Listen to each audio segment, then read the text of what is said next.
आप जिस तरीके से महंगाई अद्वियात के हवाले से बढ़ रही है, दवाएं महंगी हो रही हैं, लोग यकीन करें मेडिकल स्टोर पे बड़े परेशान नज़र आते हैं।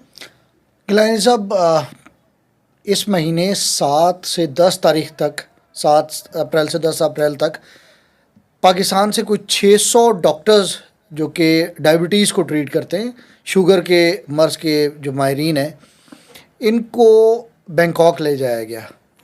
7, 8, 9, 10, 4, 5, 6 दिन तक ये तकरीबन 600 डॉक्टर पूरे पाकिस्तान से, मेरी इतलात के मुताबिक। अच्छा, बैंकॉक क्या करने गए? बैंकॉक, वहाँ पे एक इंटरनेशनल डायबिटीज़ फेडरेशन की कांग्रेस हो रही थी और ये उस कांग्रेस को अटेंड करने गए हुए थे। इनमें से कुछ डॉक्टर्स जो है उसके बाद दीगर शहरों में भी गए, उन्होंने बताया बीच में गए और इधर उधर गए, घूमे फिरे। कुछ वहाँ से बाली चले गए, इंडोनेशिया चले गए, वहाँ घूम फिर के आए। कुछ जो है किसी और मुल्क चले गए, कुछ मिडिल ईस्ट चले गए।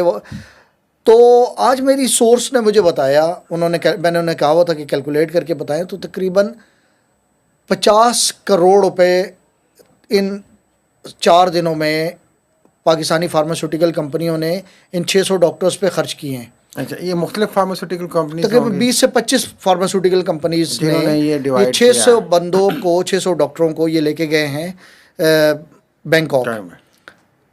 ये रकम इससे ज़्यादा ही होगी, कम नहीं होगी, क्योंकि इनके अपने अफराद भी थे। ज़ाहिर सी बात है, हर फार्मास्यूटिकल कंपनी के 5 से 10 बंदे भी गए हैं इसमें।